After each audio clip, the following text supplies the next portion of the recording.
நண்பர்களே வணக்கம். கடந்த அத்தியாயத்தில பாண்டவர்களும் குந்தியும் அரக்கு மாளிகை சதியிலிருந்து தப்பியதை கண்டோம். ஆனால் இப்போ கதையில் ஒரு திருப்பம், ஒரு வேறு மனிதரின் கதை. பாண்டவர்கள் காட்டில் மறைந்து வாழ்ந்து கொண்டிருக்கும் போது ஹஸ்தினாபுரத்தில் ஒரு புதிய வீரன் உருவாகி கொண்டிருந்தான். அவன் பெயர் கர்ணன். கர்ணன் ஒரு சாதாரண மனிதன் இல்லை. அவன் பிறந்தவுடன் அவன் உடலில் இருந்தது கவசம் மற்றும் குண்டலம். அவை இயற்கையாகவே உடலோடு இணைந்திருந்தன, யாராலும் உடைக்க முடியாதவை. அவன் உண்மையில் யாரின் மகன் தெரியுமா? குந்தியின் மகன்.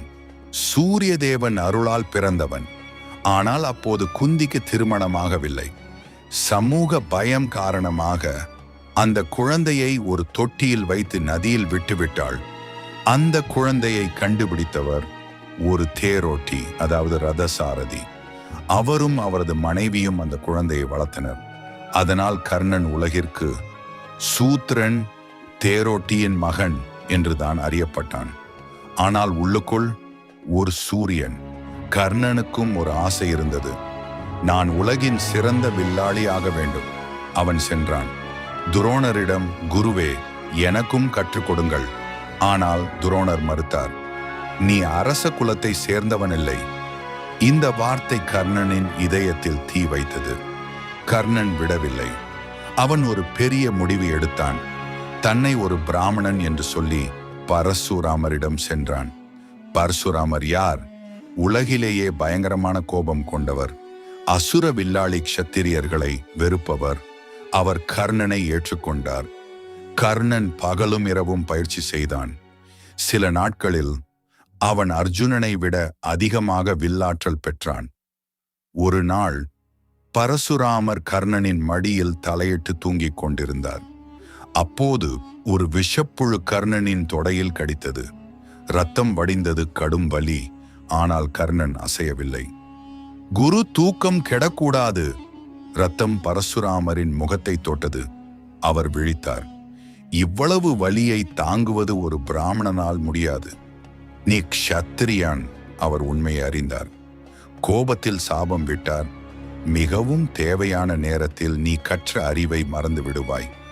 இந்த சாபம் கர்ணனின் வாழ்க்கையை மாற்றியது.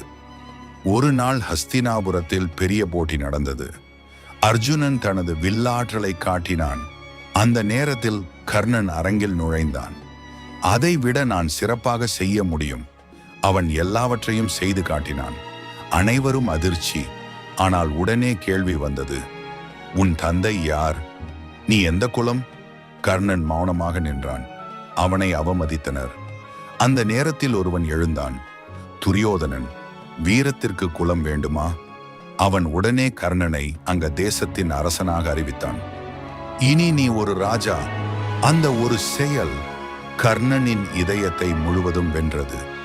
அந்த நாளிலிருந்து கர்ணன் தனது உயிரையே துரியோதனனுக்காக அர்ப்பணித்தான். இந்த கதையின் உண்மை, கர்ணன் ஒரு வில்லன் இல்லை. அவன் ஒரு துரதிர்ஷ்டமான வீரன், மதிப்பில்லாமல் வாழ்ந்த ஒரு மகான். நன்றிக்காக உயிரையே கொடுத்தவன். அவன் வாழ்க்கை நமக்கு சொல்லும் பாடம். திறமை இருந்தாலே போதாது. உலகம் எப்போதும் நியாயமாக இருக்காது. ஆனால் நன்றி மறக்கக்கூடாது. அடுத்த அத்தியாயம். அடுத்து என்ன நடக்கும்? பாண்டவர்கள் திரௌபதியை சந்திப்பது சுயம்வரம். அர்ஜுனன் மற்றும் கர்ணன் மோதல் ஆரம்பம். தொடர்ந்து பாருங்கள். நன்றி.